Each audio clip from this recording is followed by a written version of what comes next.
नमस्कार मेरे प्यारे मित्रों। सहायक आचार्य भर्ती में स्टे लगने वाला है। ऐसा मैं क्यों बोल रहा हूँ? अभी आपके सामने लैब एग्जांपल दूंगा। बहुत सारे लोग चिल्ला रहे हैं झूठ मूठ का, कौवा कान ले गया, कौवा कान ले गया। अरे देखना है कौन सा कान लेगा, ये लेगा या नहीं लेगा। आपका लेडी सुपरवाइजर का स्टे लग गया, स्टे लग गया। अरे किन रीजनों की वजह से लगा? क्या सहायक आचार्य भर्ती प्रक्रिया में ऐसा मामला है या हो सकता है? क्या होगा, क्या नहीं होगा? सिर्फ डायरेक्ट कुछ भी लिख दे रहे हैं, कुछ भी बोल दे रहे हैं। स्टे लग गया, स्टे लग गया। अरे भाई वो तो सबको जान रहा है स्टे लग गया, लेकिन मेन रीजन तो आप बता दीजिए।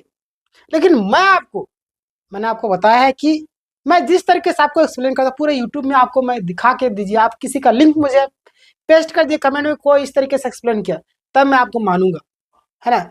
इस बेहतरीन तरीके से मैं आपको एक एक चीज सारा टाइपिंग करके आपके लिए लाता हूँ ताकि आपको समझ में आए। ये ना कि कौवा कान ले गया, रद्द हो गया, स्टे लग गया, ये हो गया, हो गया। अरे भाई वो तो सब कोई जान रहा है, लेकिन किन रीजनों को से हमारे पर क्या असर पड़ेगा, हमारा सहायक आचार्य भर्ती प्रक्रिया इस पर क्या होगा, लेडी सुपरवाइजर वालों का आगे क्या होगा, कौन सा मामला है जो पूरा फंस रहा है। अब फोल्डर वापस ले लिया है, वापस लाने के बाद फिर कहीं गड़बड़ ना कर दे, रिजर्व वालों को बाहर करेगी, क्या करेगी, सारी चीजों को हम लोग बात करेंगे, है ना। देखिए अभी आपके सामने सारा चीज है। फाइनल रिजल्ट अभी 2-3 दिन में आपका नियुक्ति मिलता। क्या हुआ? कुछ नहीं। ये सब जो कर रहा है ना, ये सब सोची समझी एक राजनीति के तहत किया जाता है ना। इतने नालायक, इतने गोबर बुद्धि वाले तो भरे हुए नहीं, इतने गोबर बुद्धि वाले लोग नहीं भरे। अच्छा चलिए इस पर हम लोग आगे बात करेंगे। सब्सक्राइब कर लीजिएगा आप लोग, क्योंकि आपके लिए मैं इतना मेहनत करता हूँ, सारी चीजें लाता हूँ, तो कहीं ना कहीं आपका भी फर्ज बनता है कि सब्सक्राइब करके हमारा मनोबल बढ़ाए, है ना। चलिए देखिए हमारे सामने आपका सहायक महिला शिक्षक भर्ती का जो विवाद है उसका निष्कर्ष मैंने आपको लाया, और इस चीज से मैं आपको पूरा गारंटी के साथ बोलता हूँ, अगर आपने इस वीडियो को देख लिया तो आपके मन में जो भी आपका लेडी सुपरवाइजर से रिलेटेड हो और सहायक आचार्य से रिलेटेड हो, कोई भी प्रश्न हो, सारी चीजें आपको क्लियर होने वाली है। यहाँ पे सबसे पहले आप देखिए कि यानी कि झारखंड महिला प्रवेशिका भर्ती विवाद का निष्कर्ष क्या है। पहला पॉइंट देखिए, भर्ती की जो स्थिति है, क्या था भर्ती का स्थिति, है ना। देखिएगा यहाँ पे देखिए, महिला पर्यवेक्षिका यानी कि लेडी सुपरवाइजर जिसको बोलते हैं ना, महिला मतलब कि लेडी सुपरवाइजर, पर्यवेक्षिका मतलब सुपरवाइजर, ठीक है। भर्ती का फाइनल रिजल्ट आ चुका था, है ना, ये आपको सबको पता होगा। डॉक्यूमेंट्स वेरिफिकेशन यानी कि डीवी भी हो चुका था, ये भी आपको पता है। कैंडिडेट्स को उम्मीद थी कि अब ज्वाइनिंग लेटर मिल जाएगा, ये भी आपको पता था, है ना। अब क्या पता नहीं था और कहाँ पे मामला फंसा। अब देखिए समस्याएं कहाँ पे आई और किस तरीके से फंस गया। यहाँ पे ये लोग सोच समझ करके कर रहा है, जानबूझ करके या अनजाने में कर रहा है, इस पर भी हम लोग आगे बात करेंगे। रिजर्वेशन पॉलिसी में गड़बड़ी पाई गई। अरे भाई रिजर्वेशन पॉलिसी में कहाँ से, नालायक लोग को तो नहीं बैठाए थे वहां पे, नालायक तलायक लोग को तो नहीं बैठाए थे, पढ़े लिखे लोग को या घुस दे के वहां तक पहुंचा है वो बंदा। आगे देखिए, रिजर्वेशन पॉलिसी में गड़बड़ी पाई गई। आरोप है कि भर्ती में 100% रिजर्वेशन जैसा प्रावधान हो गया। क्यों किया? आपने पढ़ा नहीं थे क्या विज्ञापन में? निकालने से पहले देखे नहीं थे क्या? 100% कैसे हो गया? आगे हम लोग देखते हैं। जो कानूनन गलत है, गलत है तो गलत है। रिजर्वेशन के लिए संविधान और सुप्रीम कोर्ट के द्वारा तय सीमा यानी कि लिमिट है, उससे अधिक नहीं किया जा सकता।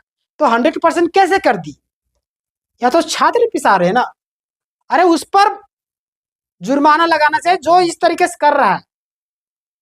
कानूनों क्या बोले, कानून भाई, कानून तो कानून होता है। इसलिए उसके आंखों में पट्टी बंधा हुआ था, पट्टी हटा दिया कम से कम। पट्टी जो आंख से हटी तो उस पट्टी को हटा करके जो आपकी निगाह है उस निगाह से देखिए कौन परेशान हो रहे हैं। और मनसा क्या सरकार की, जीएसएससी का और जितने भी लोग हैं, इसकी मनसा क्या है, इससे पर टटोलना चाहिए, ना कि सिर्फ प्रूफ दे करके फैसला दे देना। अरे कम से कम थोड़ा सा भी सोचना चाहिए। इतने साल से कुछ करवा नहीं पाई है सरकार। अपना नेमरा गांव में रोड बनवाई से 10 दिन में जैसे खत्म हुआ संस्कार, रोड गड्ढा होना स्टार्ट हो गया। ऐसी चीज से सरकार का विकास झलकता है। आगे हम लोग बात करेंगे इस बार। कोर्ट का हस्तक्षेप, मैंने आपको रीजन बता दिया कि अब कोर्ट क्या हस्तक्षेप करती है, ध्यान दीजिएगा। यहाँ पे क्या बोलती है, इसी कारण कोर्ट ने भर्ती पर यानी कि स्टे लगा दिया, रोक लगा दी है ना।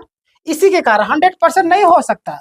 अरे भाई नहीं हो सकता तो ये जो 100% किया, उस पर ना आप कीजिएगा, कैसे आप कर दिए, ठीक है। यानी रिजल्ट और डीबी होने के बावजूद कैंडिडेट को ज्वाइनिंग फिलहाल रोक दी गई, है ना। सहायक आचार्य में क्या असर पड़ेगा, इस पर हम लोग बात करें। झारखंड सहायक आचार्य भर्ती जैसी स्थिति, है ना। झारखंड सहायक आचार्य भर्ती जैसे स्थिति क्या है, जिस तरह झारखंड सहायक आचार्य भर्ती में लगातार केस और विवाद हो रहे हैं, वैसे स्थिति में अब महिला पर्यवेक्षिका भर्ती भी बन गई है ना। हर कदम पर कोर्ट की अनुमति के बिना कोई भी मतलब कि प्रक्रिया आगे नहीं बढ़ी। ये तो हमारे झारखंड का हालत है, झारखंड के नियुक्ति का हालत हो चुका है। अरे भाई, विज्ञापन निकालने के लिए आंदोलन करो, कोर्ट कचहरी के लिए जाओ, चलिए वहां तक चले गए। परीक्षा लेने के लिए फिर का आंदोलन करो, रिजल्ट निकालने के लिए आंदोलन करो, रिजल्ट निकाल गया, अब नॉर्मलाइजेशन कर दिया, गड़बड़ गड़बड़ हो गया, फिर केस करो, फिर रिजल्ट दे दिया, डीबी में गड़बड़ा दिया, उसके लिए केस करो। जैसे जिला सचिव में चला, मतलब जिला विभाग में चला गया काउंसलिंग में, वहां पे भी गड़बड़ से ये लोग भेज रहा है उल्टा पलटा, वहां पे भी केस करो। अरे भाई, केस कितना करेंगे, केस करने में पैसा जाता है, फ्री में पैसा नहीं आते हैं, फिर भी छात्र मजबूर है, विवश है। सारा मामला सेम नजर आ रहा है। महिला पर्यवेक्षिका भर्ती में भी बन गई सहायक आचार्य से। कितना सहायक आचार्य में केस हुआ आपको पता है, बहुत ही ज्यादा। हर कदम पर कोर्ट की अनुमति के बिना कोई भी प्रक्रिया को आगे नहीं बढ़ाया जा सकता। कैंडिडेट पर असर, कई सालों से तैयारी और मेहनत के बाद भी रिजल्ट आने पर नियुक्ति नहीं मिल रही है। ये लोग जो नौटंकी करता है बहुत ही खतरनाक कर रहा है। कैंडिडेट की उम्मीद टूटी और अनिश्चितता बढ़ गई है। सरकार की गलती यह मानी जा रही है कि विज्ञापन पर भर्ती प्रक्रिया को सही तरीके से नहीं निकाला गया। आखिर नहीं निकाला तो जो जो लोग थे, विज्ञापन निकालने समय देखिए क्या होता है, नियमावली बनता है, सारी चीजें होती है। अरे जो लोग वहां पे थे उस पर कार्रवाई करना चाहिए ना भाई, गलती तुम कैसे कर दिए, उस पर कार्रवाई करना चाहिए, लेकिन नहीं। ये तो पैसा फेंक तमाशा देख वाला हाल हो गया। हमारे पास पैसा तो हम हर एक चीज को खरीद सकते हैं। जैसे कि आप देखिए सेंट्रल में वोट चोरी का मामला लग रहा है ना, वो तो चुनाव आयोग को ये सेटिंग करवा ली।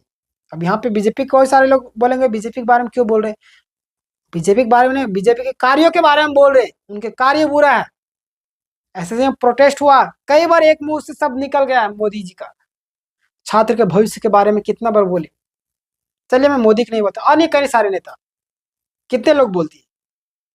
विपक्ष वाले तो आवाज उठाए, थोड़ा बोलबो किए, चंद्रशेखर आजाद, राहुल गांधी, हर तो बोलबो किए, बहुत सारे लोग बोले। विपक्ष के नेता कितने लोग बोले, सॉरी पक्ष के नेता जो सत्ता में है नहीं बोले, क्या मतलब उसको, किसी से कोई मतलब नहीं, है ना। देखिए आप सरकार की गलती यह मानी जा रही है कि विज्ञापन और भर्ती प्रक्रिया में सही तरीके से नहीं निकाला, तो उस पर कार्रवाई करना चाहिए, लेकिन नहीं, छात्रों को दोष देना है भाई। छात्र मजबूर इंसान है, भविष्य की उम्मीद। अब सब कुछ कोर्ट के आदेश पर निर्भर करेगा। यदि कोर्ट कैंडिडेट के पक्ष में फैसला देती है तो ज्वाइनिंग संभव है, नहीं तो फिर खत्म। कैंडिडेट को धैर्य और पॉजिटिव के साथ रहना चाहिए, क्योंकि फैसला देरी से सही लेकिन स्टूडेंट के पक्ष में ही आता है ना। चलिए अगला देखिए, मेन जो सारांश, मैंने सारांश भी लिख दिया कि देखिए, झारखंड महिला प्रवेशिका भर्ती में रिजल्ट और डीबी पूरा हो जाने के बाद भी रिजर्वेशन में गड़बड़ी के कारण कोर्ट ने भर्ती पर रोक लगा दी। अब मामला पूरी तरह से कोर्ट के फैसले पर निर्भर है। कैंडिडेट को फिलहाल इंतजार करना पड़ेगा, लेकिन उम्मीद रखनी चाहिए कि रखनी चाहिए, क्योंकि न्यायालय उनके हित में ही फैसला दिए। तो ये था आपका पूरा मामला, जिससे छात्र लेकर काफी ज्यादा परेशान थे, है ना। बहुत सारे हवा में बोलते रद्द हो गया, ये हो गया, अरे भाई स्टे लग गया, स्टे, अरे स्टे का कारण बताइए, क्या कारण था, मैंने कारण आपको। अब सहायक आचार्य भर्ती में इसका क्या इफेक्ट पड़ेगा, ऐसा ही मामला सहायक आचार्य में होगा। इन लोग को आप देख सकिएगा कितना जानबूझकर गलती किया, वापस फिर चला गया, कोई दिक्कत नहीं, फिर से गलती करके लाएगा। जो लोग निकलेंगे बाहर, बाईस बात के अनरिजर्व से रिजर्व में आएंगे। रिजर्व के कई सारे जो कैंडिडेट हैं वो तो बाहर निकल जाए कई सारे लोग, क्योंकि रिजर्व में सीटें कम है। तो जिनका ज्यादा नंबर वो तो नहीं रहेंगे, कम नंबर थोड़ी रहेगा, तो बाहर निकलेगा। जो बाहर निकलेगा केस करेंगे। तो इसी तरीके से केस केस केस केस बोलते हैं कि जब माता पिता किसी काम में बिजी रहते हैं ना, तो क्या करते हैं, बच्चों को झुंझुना थमाते, बेटा खेलो। तो इसी तरीके से सहायक आचार्य का झुंझुना थमा दिया कैंडिडेट को कि तुम खेलते रहो, कोर्ट कचहरी करते रहो, है ना। समझ रहे हैं, मैं रियलिटी बता रहा हूँ, ऐसा कोई नहीं बोलेगा, पूरे यूट्यूब में बोल रहा हूँ। कोई सबको सोच कर बोलते हैं, क्या उसका निष्कर्ष निकलेगा, लेकिन जो चीज़ें रियलिटी है वो चीज़ें मैं बोल रहा हूँ। समझिए बातों को। अब आपको आने वाले एग्जाम की 100% तैयारी करनी होगी, और हमारा चैनल भी आपको फ्री ऑफ कॉस्ट तैयारी करता है, प्लेलिस्ट में जाकर के देख सकते हैं, डिस्क्रिप्शन में आपको लिंक मिल जाएगा, है ना। और इस पूरी प्रक्रिया के बारे में आपको क्या कहना है हम जरूर बताइएगा। हालांकि आपको वेट करना होगा, सारी चीज़ें सही होगा, पॉजिटिव होगा। सहायक आचार्य भर्ती में भी थोड़ा सा इसका इफेक्ट पड़ेगा, टेंशन ना लीजिए, जो भी अपडेट है मैं आपको बताऊंगा। इसके बाद एक और वीडियो में लाऊंगा जो कि काफी ज्यादा इंपॉर्टेंट सहायक आचार्य के लिए, उस वीडियो को जरूर से जरूर देखिएगा। जो लोग नए होंगे सब्सक्राइब कर लीजिए, बगल में घंटी क्या आएगा उसको भी दबा कर, चलिए मिलते हैं नेक्स्ट वीडियो, धन्यवाद।